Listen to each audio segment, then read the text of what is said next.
noches, bienvenidos a Final del Día, 10 de la noche con 2 minutos. Llegamos al final para saber qué dice la OMPE a esta hora de la noche, cuál es la última actualización del conteo de votos de la segunda vuelta al 99.152%. Vemos a Keiko Fujimori con 50.100% y Roberto Sánchez 49.900%.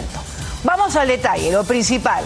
La ventaja en este caso se mantiene en favor de Keiko Fujimori por 36.349 votos. Repetimos, 36.349 votos de diferencia ya al 99.152%. Es así como llegamos al final del día con la última actualización de la OMPE, pero vamos a continuar actualizando, por supuesto, de ser el caso, con lo último que pueda ir refrescando en esta página en la que la gran mayoría de peruanos estamos haciendo permanente refresh de la página para ver cuáles son las novedades. Bueno, el Jurado Electoral Especial también ha avanzado con su contabilidad, por lo menos hoy también se han registrado audiencias públicas justamente dando cuenta de cómo va el número de actas observadas, cuánto se ha avanzado, cuántas ya se encuentran en manos del Jurado Nacional de Elecciones. Bueno, justamente a propósito del Jurado Nacional de Elecciones,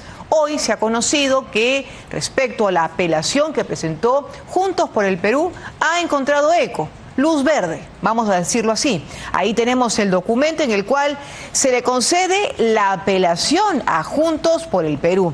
Bueno, es el doctor Zafra quien firma este documento, no el abogado Roy Mendoza, que por cierto estuvo en Cuentas Claras, ya le vamos a contar lo que dijo, pero nos concentramos por mientras en este documento.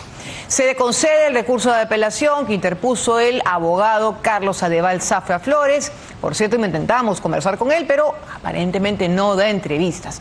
Esta apelación puntualmente, la que ha sido concedida, es por las 1.751 mesas de sufragio en Lima provincias, porque según Juntos por el Perú hay indicios razonables de fraude y alteración de actas electorales en el marco de la segunda vuelta. Bueno, ellos dicen que no han dicho fraude, pero ahí en el documento que presentaron y en ese sentido resuelve el Jurado Nacional de Elecciones, hablan de indicios razonables de fraude. Repetimos, en palabras de Juntos por el Perú.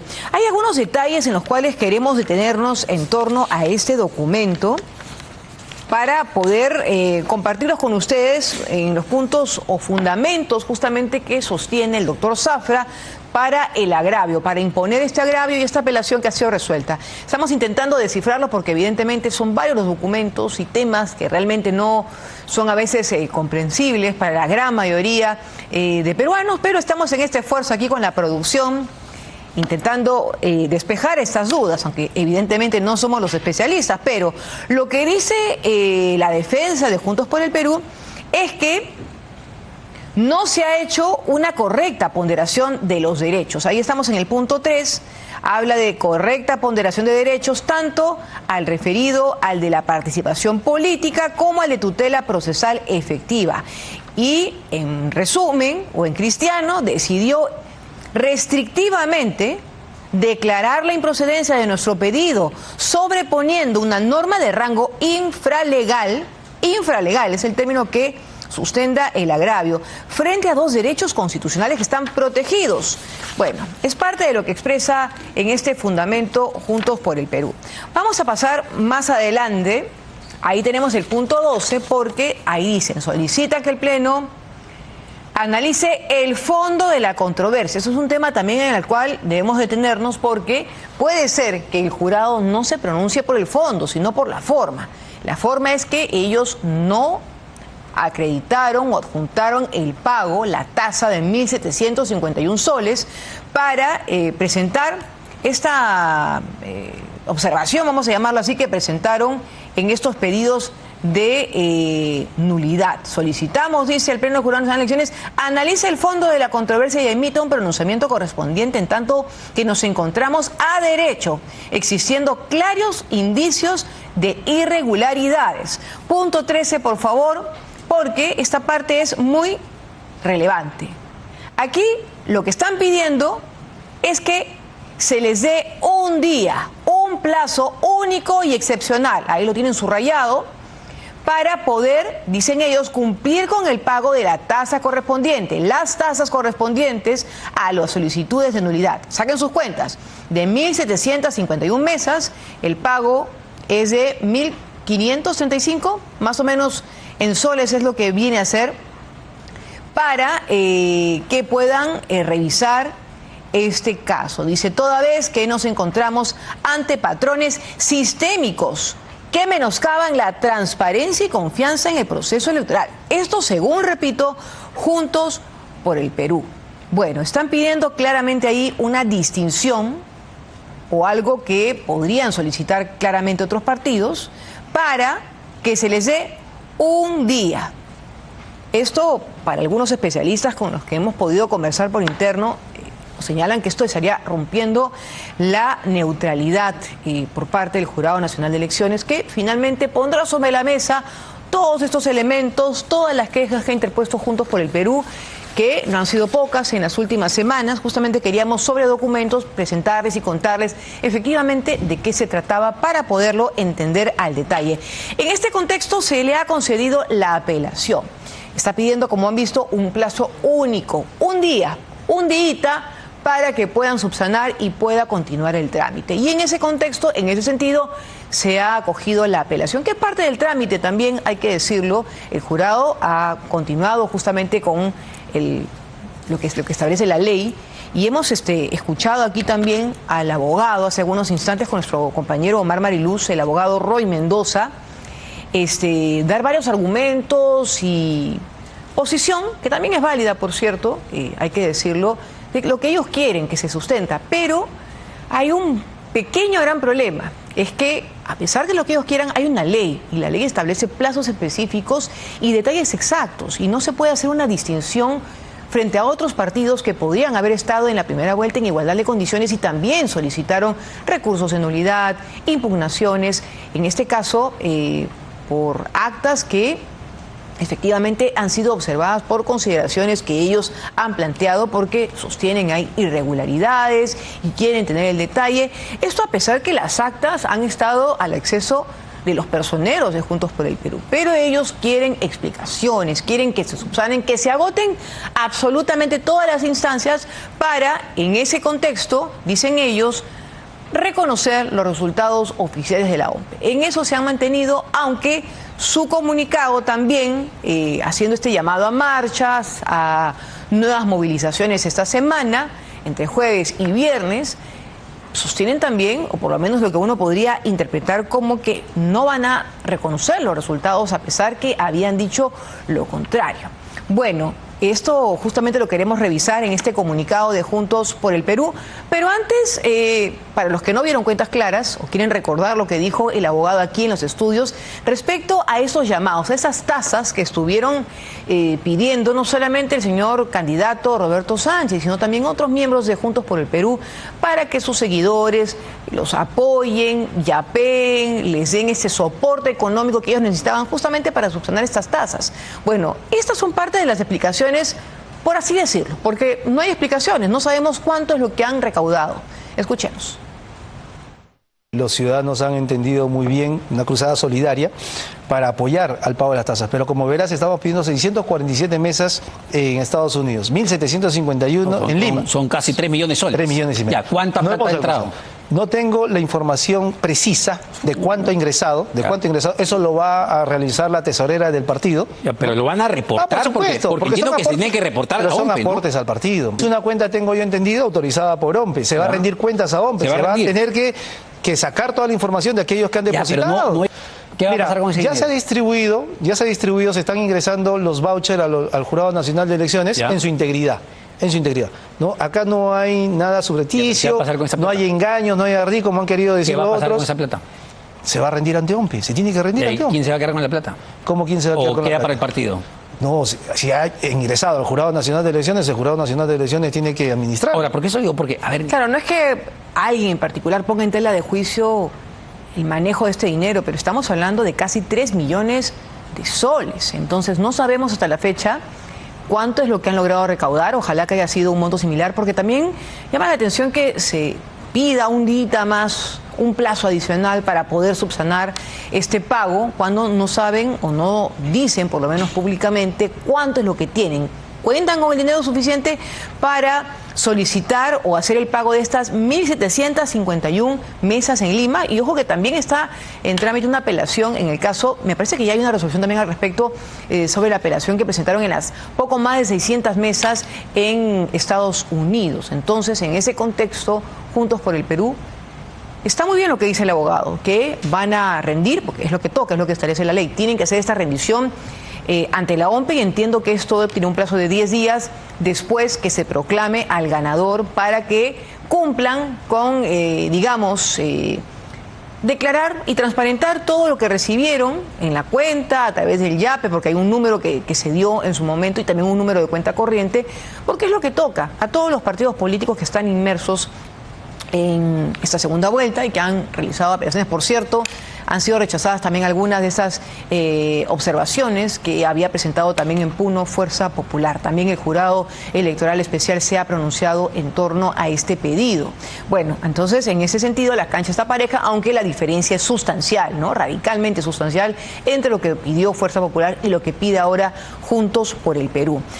Yo me detuve hace algunos instantes en este comunicado de Juntos por el Perú porque, a pesar que el candidato, y está en su derecho, no ha querido dar declaraciones a la prensa, no está en la obligación, pero de alguna manera los medios somos el vehículo justamente para que tenga este contacto con la ciudadanía. Por cierto, aquí el candidato le hemos invitado varias veces, lamentablemente no hemos tenido respuesta, tampoco el doctor Zunini. Públicamente le pedimos o le reiteramos el llamado a que pueda responder y estar aquí en los estudios de Al Final del Día, en Canal N, 10 de la noche, no se olvide del doctor Zunini, lo esperamos. Pero bueno, lo que dice el comunicado, y nos queremos detener en el punto 3 para que lo puedan revisar ustedes al detalle. Esto es lo que dice Juntos por el Perú. El Estado de Derecho y la gobernabilidad del país se mide por su probidad de la alternancia electoral y la confianza que emane en sus procesos electorales, y precisamente por ello no aceptamos que se imponga un resultado que no refleje la voluntad popular con absoluta transparencia y sin ninguna duda ni controversias. Es decir, no van a aceptar los resultados, por lo menos es lo que a buen entendedor puede uno traducir de este documento, pero veremos más adelante cómo va a proceder esta apelación. Hay convocatorias a movilizaciones, por cierto, ya para finalizar esta parte, viernes 19, el miércoles también, y hay plantones y vigilias en todas las regiones. Pero bueno, estamos con el ex candidato presidencial Wolfgang Grosso, de Integridad Democrática. ¿Cómo está? Muy buenas noches. Hola Angélica, ¿cómo estás? Muy buenas noches. Bueno, ¿para usted hay una controversia? Actualmente, si me permite empezar justamente con esta pregunta, porque en este comunicado Juntos por el Perú insiste que quieren transparencia, que está bien, ¿no? No es lo lógico. Yo creo que todos también los ciudadanos, hayamos votado por quien hayamos votado, queremos un proceso transparente. ¿Usted ve elementos que empañen esa transparencia, que generen controversia? Bueno, buenas noches ante todo. Vayamos y nos remitamos primero a lo que ocurrió después el día 12 de abril, que como todos sabemos hubo un proceso extremadamente irregular. Sigo manteniendo mi posición de cautela, de decir fraude, porque para decir fraude tiene que haber una investigación que no la hubo y también por lo menos una auditoría externa internacional que debió darse, que no la hubo tampoco. Entonces, pero fue ofrecido por el jurado y entendemos está a tiempo de poder hacerlo, ¿no? Como el equipo está en trámite, digamos que por eso se entendería que no lo pueden hacer, pero la auditoría fue ofrecida. Claro, esperemos que se cumpla. Claro, ojalá, por eso te digo, pero en este momento no se puede terminar hasta que haya una investigación o una auditoría. O sea, para hablar me refiero a la palabra fraude. Lo que sí creo que todos somos conscientes de que hubo una extrema irregularidad que dio al menos una sensación de ilegitimidad en ese proceso. Fuimos varios ex candidatos presidenciales que salimos a protestar, reclamar en los diferentes foros, plataformas que se podían haber presentado.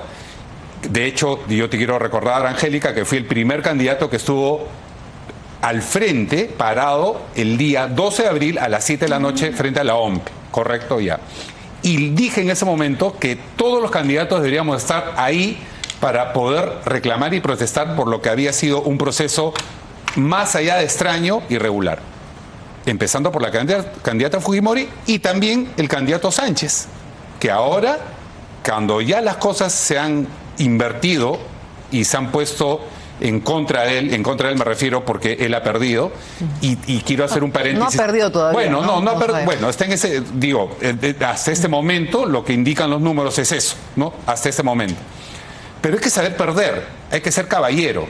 Creo que el señor Sánchez, y disculpen que yo tenga que manifestar esto, no carece de esta cualidad.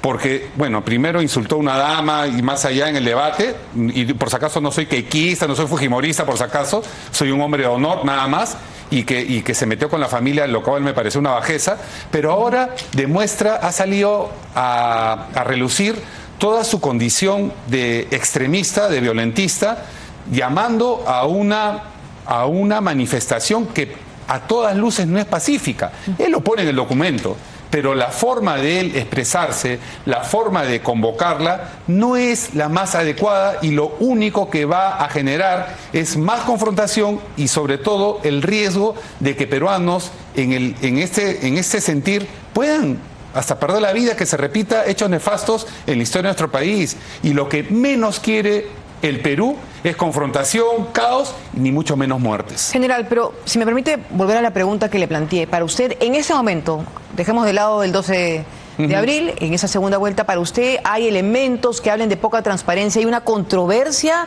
en alguna de las actas, en alguna de las votaciones? No, ves que lo que ha habido en esta segunda vuelta, creo que estuvimos muy atentos a lo que ocurrió en la primera vuelta. Hubo bastante temor, hay que ser claros, de que esto no se vaya a producir, mejor dicho, la transparencia, pero creo que más allá de las acciones que vimos, porque hubieron cédulas marcadas, hemos visto de ambas partes, de ambas partes, que dijeron que eran errores, han habido impugnaciones dentro de un proceso que hasta este momento no podríamos decir que vaya a deslegitimizar este proceso. O sea, vayamos nosotros, y hay que ser claros también. No hay elementos, entonces. No hay elementos, ¿no? Y el señor Sánchez, ese día, de forma apresurada, creo que fuera de contexto, salió pues a dar un balconazo cuando estábamos en una cuestión de conteo rápido, todavía de evaluación, más en un escenario sumamente fragmentado y polarizado como está el país, pero ahora que ya los números no le favorecen, él está apelando a ciertas maniobras leguleyadas, argucias, que lo único que hacen es generar más incertidumbre en nuestro país. Se repite la historia de hace 5 años cuando ocurrió lo mismo con Pedro Castillo, y otra vez pareciera que esta es una narrativa de estos señores que, vuelvo a decir, generan más confrontación y más riesgo, que es lo que menos queremos nosotros. Si me permite, general, porque tenemos justamente uno de los que son parte, uno congresista de la República, el parlamentario Quito, dio estas declaraciones y de alguna manera representa el sentir actual de Juntos por el Perú. Bueno, aún no hay resultados.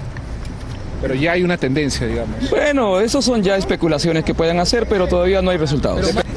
Nosotros lo que vamos a reconocer es lo que el pueblo determine y exprese en las urnas, y además estamos haciendo diversas acciones legales y que respondan a las acciones legales. Mientras tanto no tenemos... ¿Qué acciones puntualmente, congresista? ¿Perdón? ¿Qué acciones puntualmente están pidiendo ustedes? Los personeros y toda la parte técnica está haciendo las acciones legales y pertinentes, que más bien pedimos respuestas. Y en tanto no hayan respuestas, para nosotros no hay ningún resultado. Bueno, son varios recursos, varios pedidos. Él ha dicho que mientras no hayan resultados de estos recursos, no van a aceptar los resultados. Bueno, están en todo su derecho. Estamos en un ámbito democrático de libertad, de legitimidad y democracia, que todos, sin excepción, debemos respetar. Por eso se respeta las maniobras, voy a decirlo así, o acciones o recursos, ya voy a usar el término que ha empleado el congresista Tito, respecto a lo que ellos consideran un justo reclamo. Serán las instancias que correspondan, que respondan y con el análisis, así como lo han hecho a lo largo de este proceso. Tuvimos, y por si acaso tampoco no soy de Renovación Popular, ni tengo ni una afinidad con el señor López, pero el señor Rafael López también reclamó, se paró, pidió la nulidad, después pidió las elecciones complementarias. Y usted lo acompañó en unas movilizaciones. No, yo no. Por lo menos ahí lo vimos. No, fui aparte. Yo fui más bien con otros candidatos que estábamos en ese momento pidiendo la nulidad. Y vuelvo a decir, y acá reitero, Angélica, que fui el primer candidato, incluso antes que el candidato López Aliaga. O sea, que coincidimos en el campo de Marte porque queda el Jurado Nacional de Elecciones. Pero usted considera que, más allá de el tema estrictamente legal, que ya están fuera de plazo, no es viable lo que ellos piden, ¿usted cree que el Jurado Nacional de Elecciones debería ser una excepción en aras de la transparencia como reclama Juntos por el Perú? ¿Pero excepción de qué? Para tener este día de plazo adicional para poder subsanar lo del pago de las tasas. Entonces si comenzamos nosotros a dar excepciones y cambios, esto se convierte en un caos, ¿no? O sea, dura lex, ex lex, ¿no? La ley es dura, pero es la ley. Entonces, se tiene que respetar lo que está establecido, los parámetros, las fechas. Más bien, empiezan, cuando hay estos cambios, comienzan a generarse esas suspicacias o estos elementos que generan más confusión y justamente permiten o dan elementos de juicio a aquellos que quieren utilizar justamente esas imprecisiones para tratar de validar lo que no corresponde. Entonces, se debe respetar lo que corresponda, nada más, porque si no, y acá el Jurado Nacional de Elecciones vuelve a entrar en una situación un poco confusa que genera, pues, esta incertidumbre. Bueno, todavía no se ha pronunciado por el pedido puntual. Ellos lo que han hecho es, digamos,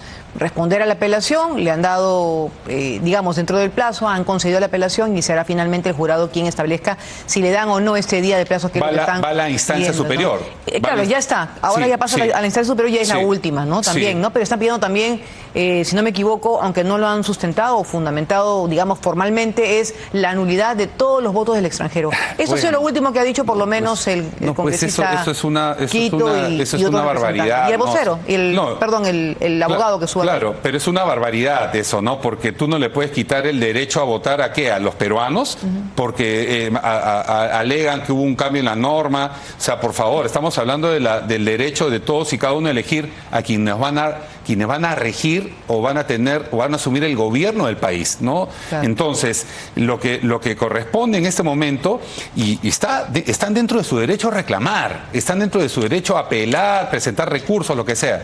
Lo que sí tenemos que tener cuidado es que esta narrativa no nos lleve a un discurso de odio, de confrontación. General, y en ese camino, si me permite, ¿cómo quedan las fuerzas políticas que se sumaron de alguna manera al reclamo? Aunque hemos visto, me parece a mí por lo menos, que en algunos casos han tomado un poco de distancia respecto a esta insistencia a que se revise, a las irregularidades y demás. Me parece que ahora Nación ha mantenido un poco de distancia.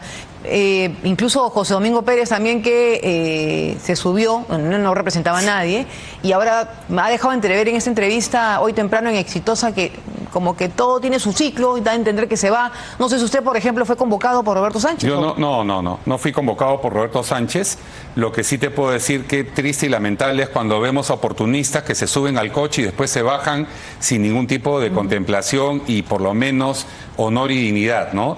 Yo no quiero utilizar una frase tan dura como decir las ratas abandonan el barco cuando empieza a hundirse, pero la verdad es que vemos por lo menos me asquea ese oportunismo, esa forma de tratar de acomodarse y sobre todo cuando después las cosas no van, se marcan distancia o se van, sea quien sea, ¿no? Entonces, a buen entendedor, pocas palabras. Y ya para no dejar un tema que está también sobre la mesa, ya no nos queda mucho tiempo, Rafael López Aliaga, ¿cómo evalúa su decisión? Le hemos presentado aquí hace algunos momentos en Canal N, va a postular finalmente como teniente alcalde, bueno, porque no puede postular como alcalde, pero también hay gente que ha votado por él para ser senador. Claro, ¿cómo evalúa usted esta decisión del señor Rafael López Aliaga? Todos tienen derecho a tomar las decisiones que corresponda y está dentro de su prerrogativa.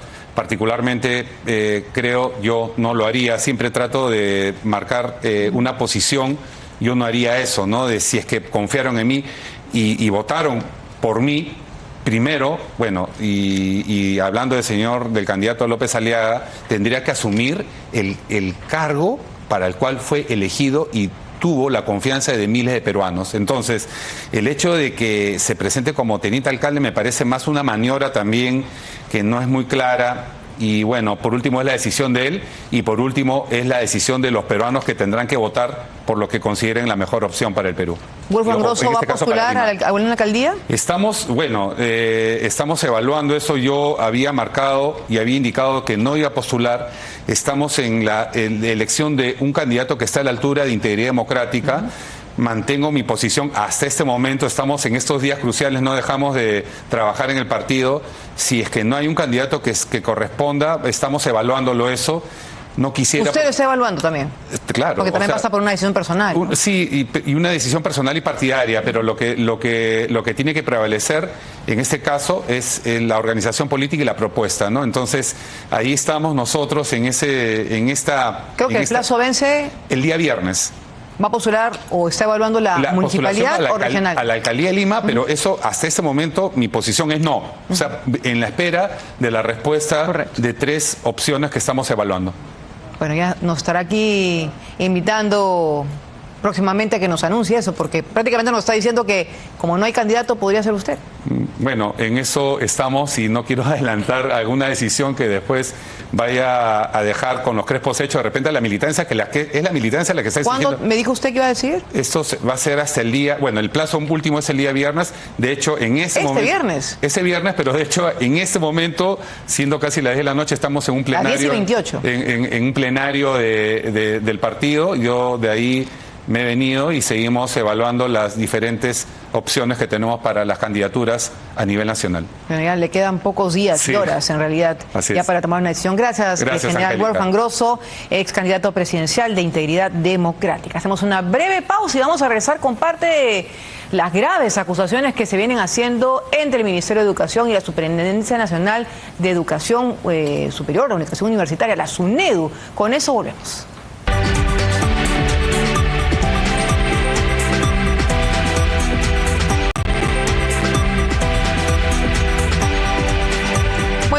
Para hablar de la SUNEDU, como decía, hay una disputa, vamos a ponerlo así, porque no se ponen de acuerdo en, digamos, la designación y sobre todo el tema de los plazos. Estamos con Vicente Espinosa, usted aún sigue siendo superintendente de SUNEDU.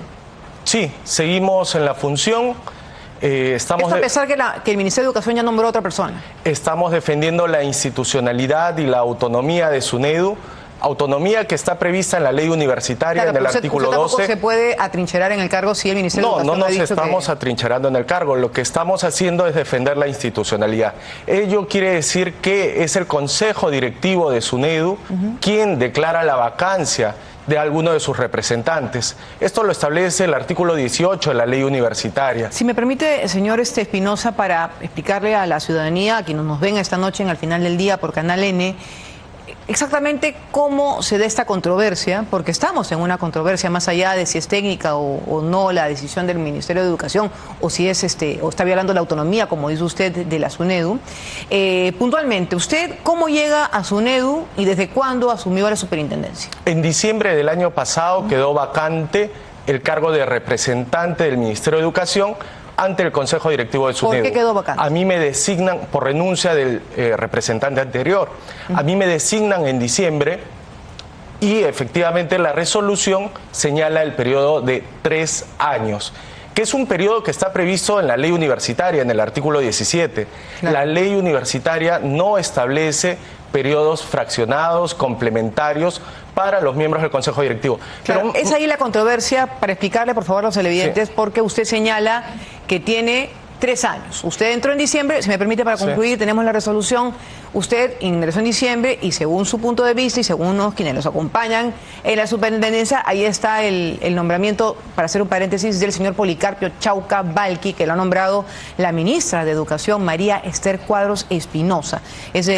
No tiene la fecha, pero me parece que es el día viernes, porque es lo que ha decidido el Ministerio de Educación, y usted me está diciendo que la SUNEDU tiene autonomía y demás, pero bueno. Si me permite regresar. Sí, permítame. 12 de junio es la resolución. El día viernes se modificó el artículo 1 de la resolución que me designaba como representante de Minedu ante el Consejo Directivo de SUNEDU. Se modificó después de 6 meses, estableciendo que hay periodos fraccionados, que hay periodos complementarios. Y yo le he invitado a la asesora jurídica del Ministerio de Educación que nos diga en qué parte de la ley se establece ello. En su propio informe jurídico habla del caso de Indecopi, del caso de PROMPERÚ. Hay instituciones que tienen normas específicas que establecen periodos complementarios y miembros accesitarios. Ya, pero esa es la interpretación que hace usted no de es unas una personas interpretación. respecto a los 3 años que dice usted empezaron en diciembre de 2025. Pero además, Angélica, el artículo 3 de esta primera resolución, no estoy hablando de la resolución del señor Chauca, sino la primera resolución, que es la 338-2026, en el artículo 3 prácticamente señala remover a los miembros del Consejo Directivo de SUNEDU. Los miembros del Consejo Directivo de SUNEDU tienen independencia, neutralidad y autonomía. Y eso no pero lo digo yo. Lo que dice la resolución es autonomía técnica funcional. La resolución, permítame, el artículo 12... Autonomía funcional técnica, es lo que dice puntualmente. El artículo 12 de la ley universitaria dice que SUNEDU es un ente autónomo. Y si usted me permite, la sentencia del Tribunal Constitucional del año 2022 señala en su fundamento jurídico 57 que se debe garantizar la independencia de SUNEDU para evitar interferencias e injerencias políticas. Y eso está bien, pero a usted lo nombró Ministerio de Educación. Sí. Y ahora el Ministerio de Educación dice que usted ya concluyó su periodo, porque usted completó el periodo de quien estaba hasta diciembre. Entonces, si me permite entender y que entienda la ciudadanía, porque parece que estamos entrampados en una interpretación de la ley y finalmente no se decide. ¿Cómo llega usted? Porque usted no es alguien nuevo en SUNEDU, en la entidad. ¿Cómo llega usted? Yo llego a propuesta del ministro de Educación por cumplir el perfil... En el periodo del señor Jorge Figueroa. Eso es en la gestión de Dina Boluarte. No, en la gestión del anterior presidente. Claro, pero usted ya tiene tiempo en SUNEDU. Angélica, mira... Si me permite para entender, sí, porque usted conoce el sector. ¿Cuándo sí, usted entró al sector de educación? En el año 2023. Sí. Entró en el Ahora, periodo, entonces, de... Usted fue nombrado por Pedro Castillo, ¿no? Como director, asesor de Pedro Castillo, ¿sí usted? Del señor Manuel Castillo, el anterior Manuel Castillo, perdón, sí. Sí. Eso fue en gestión. Ahora, Angélica, permíteme, aquí lo que está en juego es la autonomía y la institucionalidad de Sí, SUNEDU. yo entiendo su punto de vista, creo que ha quedado claro, pero yo quiero esclarecer un poco cómo usted llega al sector. Sí, yo quiero que la ciudadanía lo entienda. Y hemos entendido que su punto de vista, que va en contra de la autonomía, eso nos quedó claro. Y es debatible, porque la posición que tiene usted y que comparte cierto sector de SUNEDU no es la posición que comparte el Ministerio de Educación. Yo pediría que se vean los dos informes de la asesora jurídica del Ministerio de Educación. El informe que da sustento a la resolución 338-2026 y el informe que da sustento a una respuesta que hace el propio ministerio respecto a la legalidad de la resolución de mi designación, donde señala claramente que como principio administrativo se tiene que ir a la legalidad y la ley universitaria no establece periodos ¿Por qué usted quiere fraccionados. seguir al frente de SUNEDU? ¿Qué quiere hacer por SUNEDU? Nosotros queremos cumplir nuestra función y la principal función que nosotros realizamos es licenciar universidades, garantizar las condiciones básicas de calidad, supervisar que las universidades realicen adecuadamente sus funciones. Administramos también el registro de grados y títulos y reglamentamos las leyes que están vinculadas directamente al sistema universitario. En la actualidad, por ejemplo, tenemos que implementar el informe anual de cumplimiento. Hemos reglamentado ello. También hemos hecho modificatorias al reglamento de reconocimiento de grados y títulos extranjeros para poder facilitar el trámite de los ciudadanos. Y hay una serie de funciones y atribuciones. Tenemos que reglamentar las modalidades de estudio también, que se están viendo trabadas por una injerencia política escandalosa. Y eso es lo que está en discusión. Instituciones que por ley son autónomas están distanciadas del ámbito político justamente para mantener esa neutralidad y esa independencia. Mire, desde que yo asumí la superintendencia, ya hay 3 ministros de educación y hay 2 presidentes de la República. ¿Usted cree que se puede garantizar la educación de calidad con tanta inestabilidad política? Y eso es lo que nosotros denunciamos. Eso no hace bien al país en general, no solamente al sector de educación, que efectivamente es uno de los sectores más importantes. Eso depende del crecimiento y las oportunidades. Pero justamente yo le quería hacer la pregunta porque me decía usted que ingresó en el periodo del señor Manuel Castillo, pero hay muchas leyes que se dieron en esa gestión justamente que se cuestionaba desde muchos sectores en contra de la reforma universitaria. Entonces, si me permite, cuando usted fue director, ¿no regresó a las peruanas con otro nombre, con Politécnica, cuando usted fue director? No, la Universidad de las Peruanas está en cese de actividades. Claro, pero se ha cambiado de nombre. Pero permíteme, Angélica. Respóndame la pregunta, Se por habla favor. de reforma y de contrarreforma. Esa narrativa nosotros la rechazamos. Lo que hay en el Perú desde el año 2014 con la ley universitaria que crea SUNEDU es la política de aseguramiento de la calidad a través del modelo de licenciamiento. ¿Me puede responder, por favor, la pregunta? Sí, la pregunta que usted hace es si se han licenciado a las peruanas con otro nombre. Falso. ¿La Universidad Politécnica no es a las peruanas? ¿No era lo que eran a las peruanas? No, no es a las peruanas, es otra institución. ¿No se Y ha así- exonerado de multas a unas universidades durante su gestión? No, ¿Como no era director? no, definitivamente no. Y esa narrativa viene de parte de una ex trabajadora que ha sido, digamos, retirada de la institución por tener documentos falsos y que ahora asume prácticamente la vocería de quienes deberían de dar la cara y sustentar la arbitrariedad y la ilegalidad de esta resolución. Ya 2 resoluciones ministeriales que se han emitido y nosotros invitamos a la señora Zunini, asesora jurídica que está orientando a la ministra, al señor Ordinola, que es secretario general de Minedu, a que sustenten las decisiones que están tomando. Correcto. Sí, es interesante lo que dice usted, porque efectivamente estamos también esperando la respuesta del Ministerio de Educación, que no lo ha dado. Y por cierto. nosotros, Angélica, Pero tenemos solidez en la defensa que estamos haciendo. Pero ya no hay un nos señor- aferramos a ningún cargo. No, es que parece más bien que sí, porque ya hay nombrado un señor, Policarpio Chauca, que también tiene sus cuestionamientos, eso es un tema que también tiene que ir por vías separadas, pero el hecho concreto, si me permite, es que ya está Sí, nombrado. sí, ¿Cómo Angélica, están conviviendo los dos en SUNEDU? No, permíteme. Como SUNEDU es ente autónomo, primero el Consejo Directivo, de acuerdo al artículo 18 de la ley universitaria, tiene que declarar la vacancia del cargo. A mí no me han vacado del cargo. Consecuentemente, yo sigo en este momento en condición de representante, aún como miembro del Consejo Directivo. Claro, pero Y, sucede que el Ministerio de Educación, a usted lo nombra el Ministerio de Educación. El Ministerio de Educación está nombrando a otro representante Sí, del Ministerio de y va a Educación. Usted tener- ya no es el representante del y va Ministerio a de Educación. tener, y va a tener que esperar hasta que el Consejo Directivo sesione, vea la vacancia, si es que estamos inmersos dentro de alguna de los presupuestos que ¿Y por establece. qué va a tener que esperar? Porque el SUNEDU no está subordinado al Ministerio de Educación ni al Poder Ejecutivo. Claro, pero el Ministerio de Educación nombra un representante. Exacto. Tiene esa potestad.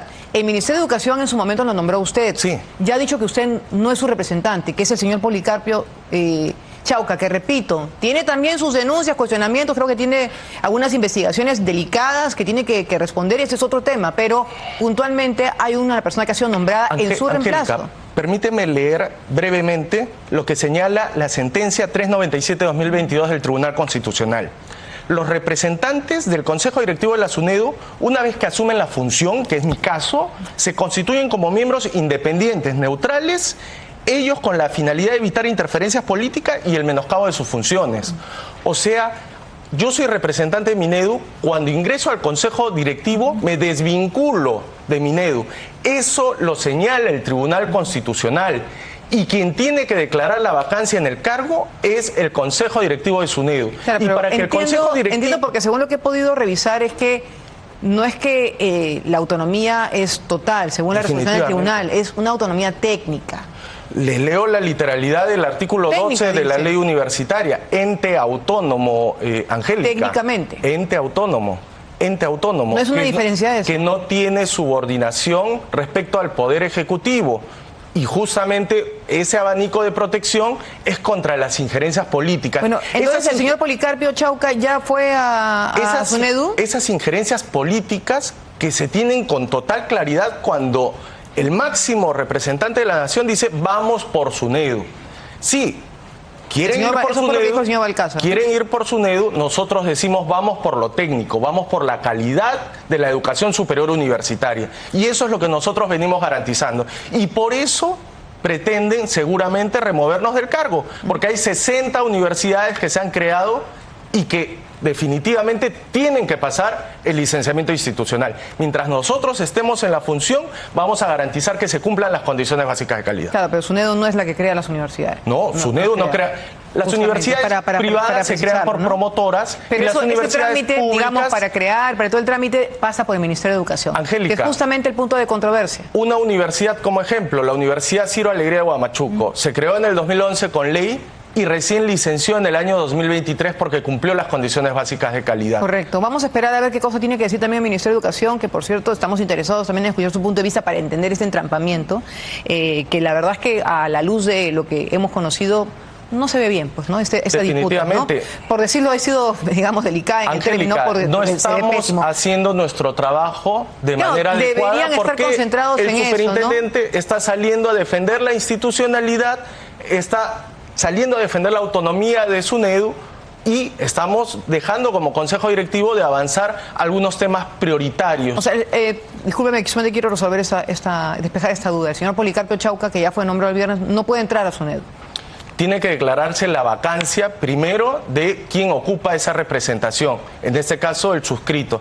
Pero además, claro, cuando se declare la vacancia, no solamente se cae la representación de Minedu, se cae el cargo también de superintendente. Y veremos en qué termina esto. Angélica, permíteme un segundito. Y con el cargo de superintendente, de acuerdo al artículo 3 de esta resolución, también cesan en sus funciones los demás miembros del Consejo Directivo. Bueno, veremos qué finalmente deciden, pero sí es en medio de esta polémica lamentable, como cada vez hay más cuestionamientos, polémicas, siempre la SUNEDU inmersa en polémica. Lamentamos eso, pero nosotros vamos a garantizar la calidad universitaria. Esperemos escuchar la versión también del Ministerio de Educación. Hacemos una breve pausa porque hay mucho que evaluar respecto a los nuevos anuncios que ha hecho en el contexto internacional y que tiene también un impacto en el Perú respecto a este acuerdo que llegaría este viernes con Irán y que efectivamente todavía no se conocen algunos detalles, pero ya el presidente de los Estados Unidos ha dado algunos detalles respecto a posiciones en torno a Teherán, que era la preocupación también del mundo respecto a las armas nucleares. Con eso volvemos.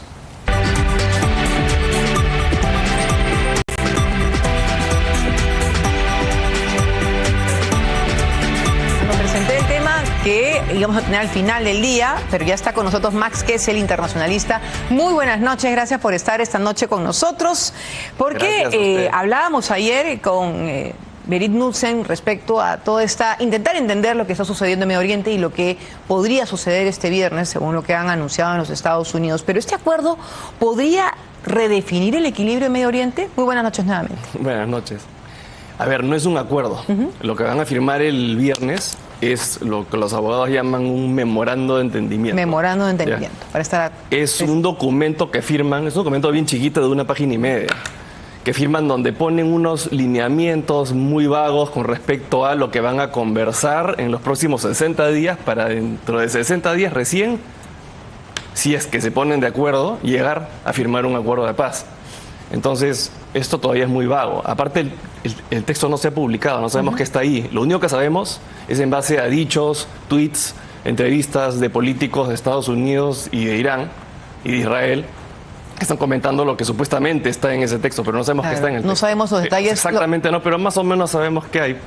Más o menos, claro. Más o menos. Puntualmente, digamos, como anuncio, como información, el presidente de los Estados Unidos ha dicho que Teherán no podrá tener armas nucleares, no podrá ni comprar ni desarrollar armas nucleares. Es lo que ha dicho el presidente como un adelanto de lo que va a ser este memorando de entendimiento. Eso no está en ese memorando tampoco. Eso es un deseo, eso es una aspiración de Estados Unidos, pero no está en el documento. En el documento, con respecto al tema nuclear, lo único que están haciendo es pateando la lata para más adelante. En el documento lo único que dice es que tienen que conversar y ponerse de acuerdo en estos 60 días de las conversaciones, acerca de las conversaciones que van a iniciar cuando venza el plazo del memorando de entendimiento.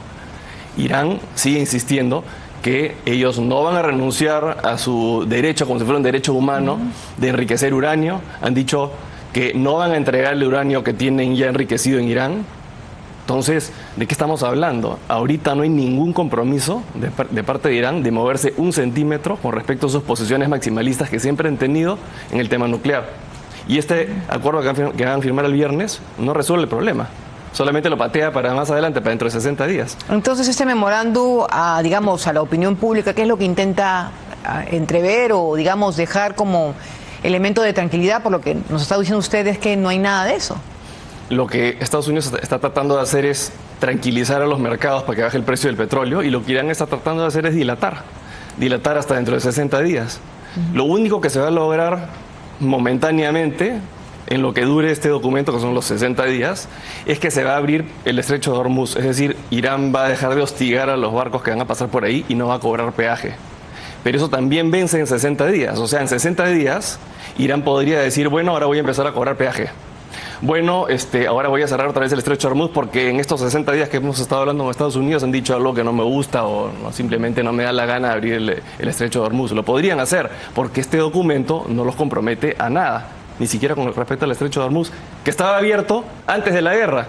Es decir, lo único que lograría, si es que fuera exitoso este documento y si es que se produjera un acuerdo de paz, en base a lo que sabemos hasta ahora, es regresar al status quo que había antes de la guerra. ¿Y qué desencadenó llegar a este punto, digamos, de tensión máxima y que genere un efecto no solamente para Medio Oriente, sino para todo el mundo? ¿Qué degeneró esto? ¿Qué episodio hizo que llegáramos a este punto del bloqueo del... No es un episodio en particular, sino que Trump está realmente desesperado por llegar a un acuerdo. Porque en noviembre hay elecciones congresales en Estados Unidos. La Cámara Baja a todas luces la va a perder, pero está en juego el Senado. Si Trump pierde el Senado, van a ser los peores 2 años de su vida, después de que pierda el Senado. Entonces, lo que está intentando hacer es llegar a un acuerdo ya, porque no quiere que llegue octubre, noviembre, el día de las elecciones y que el precio del petróleo esté altísimo. O que no se haya llegado a un acuerdo y que esté quedando mal él, personalmente, como el gran negociador que supuestamente es. Entonces, está mostrando realmente desesperación por llegar a un acuerdo y eso Irán lo está captando. Entonces, cuando venza el plazo del memorando de entendimiento, nada impide que Irán, por tratar de vengarse de Trump por todo lo que les ha hecho, intente volver a cerrar el estrecho o diga no me voy a mover un centímetro con respecto al tema nuclear. ¿Puede radicalizar sus medidas? O puede radicalizar sus medidas, porque Irán no tiene nada que perder, porque Irán es una dictadura fanática que no le importa un bledo el bienestar de su gente. Entonces, si en 60 días Irán dice, no, me siento acá y no me muevo un centímetro, y Trump decide bombardearlos de nuevo, pues van a seguir aguantando las bombas como han estado aguantando hasta ahora. Es muy difícil negociar con una dictadura que no le importa el bienestar de su gente. Trump sí tiene las opiniones del público, tiene las elecciones que se le vienen. Entonces, quien está ahorita mostrando desesperación por llegar a un acuerdo es él, es Trump en realidad, no es Irán. Pero digamos que podría también quedar la impresión de que está haciendo el esfuerzo de que algo de calma llegue, más allá de esta, pantomima que estarían armando, digamos, para obtener algún rédito político. ¿O no? Sí, o sea, lo que quiere es calmar a la opinión pública y calmar a los mercados. Pero eso tampoco está mal, ¿no? No está mal.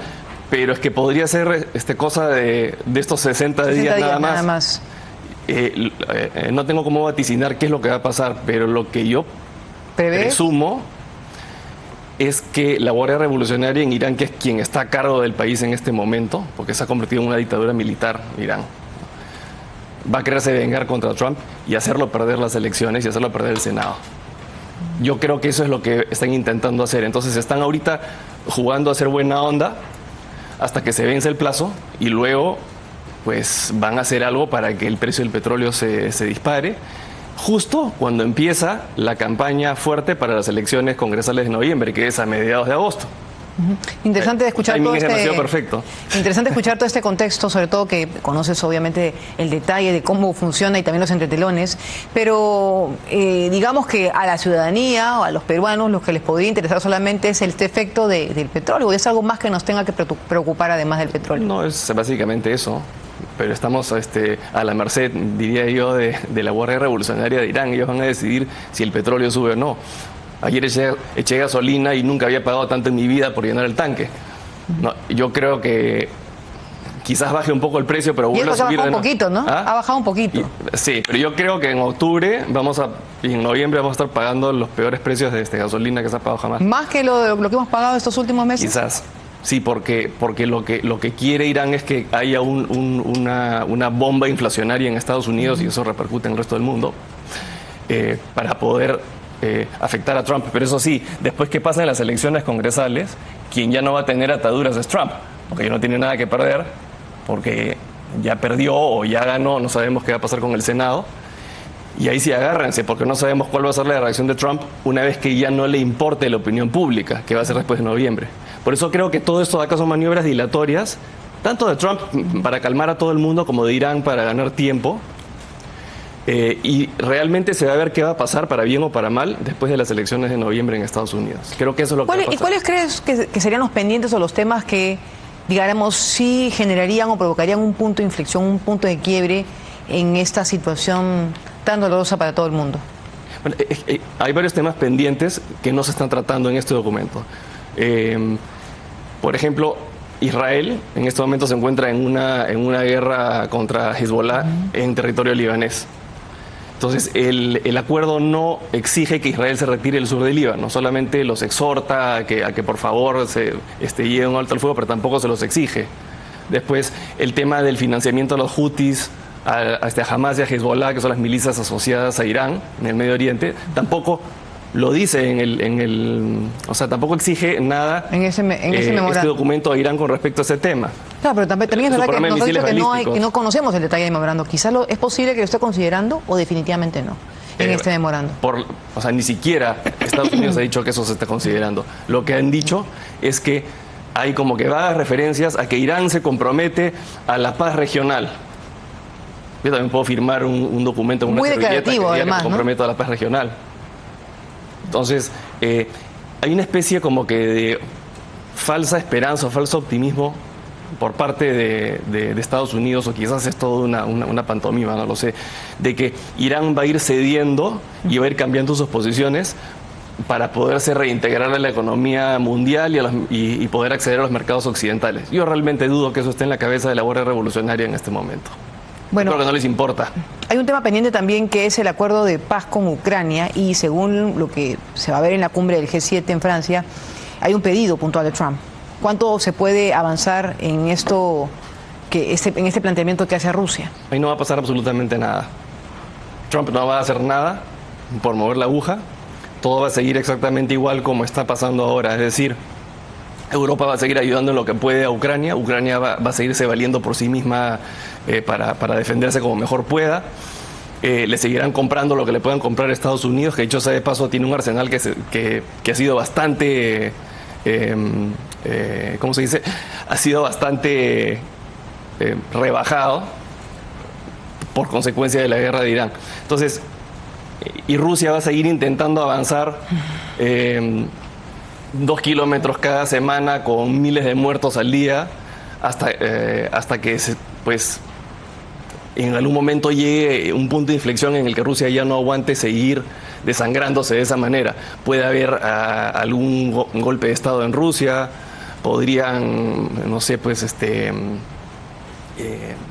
no puedo prever realmente qué es lo que va a pasar, pero lo que sí te digo es que Rusia va a seguir intentando avanzar de la manera extremadamente ineficiente como lo viene haciendo, y Ucrania va a seguir aguantando hasta que Rusia ya se quiebre y no pueda seguir avanzando más. Recordemos, para terminar, que Rusia hace poco cumplió más de 4 años en la guerra de Ucrania, es decir, más tiempo de lo que estuvo en la Segunda Guerra Mundial. Y eso no ha pasado desapercibido para el pueblo de Rusia, ni para la oligarquía, ni para la... Malas noticias entonces en el ámbito internacional, por lo menos en este panorama que para algunos podría resultar prometedor, como lo del G7 y esos intentos para este memorando que nos señalaba, no acuerdos, no memorando. Digamos, muchos creo que guardábamos la esperanza de que finalmente llegue la paz. Mira, yo no soy tan optimista. Quizás haya un alto al fuego que se extienda después de los 60 días, pero no va a haber un acuerdo definitivo, en mi opinión, hasta por lo menos después de las elecciones. Y ahí sí, esas elecciones de noviembre. Las de noviembre en Estados Unidos, así es. Y ahí sí no sabemos cómo va a reaccionar ambas partes. Porque Irán ya va a haber jugado todas sus cartas, ya se va a haber revelado, y Trump ya no va a estar tan constreñido por la opinión pública. Entonces todo va a cambiar. Estaremos al pendiente de lo que se decida y lo que se conozca también de este memorando, y también lo del G7, que es en Francia, ¿no? Estos días. Sí, claro, porque al final de los 60 días, pues Irán puede decir, bueno, pues nada, o sea, regreso a mi posición de antes. Correcto, muchas gracias. Nada se lo impide, gracias a ti. Bueno, llegué con más esperanza a esta entrevista porque pensé que era algo bueno lo que se venía, pero bueno, es parte de la política también, como bien lo decías. Lo único bueno es que se van a dejar de disparar por un tiempo. Bueno, y eso algo de calma nos va a dar a Algo todos de calma, también, sí. algo de calma. Gracias, Max Kessel, por este análisis, por el contexto internacional. Nosotros vamos a despedir el programa, llegamos al final del día con ese tema internacional y, por supuesto, volvemos mañana. Todavía los voy a acompañar unos días más. Iriana ya regresa la próxima semana. Les deseo una feliz noche. Chao, chao.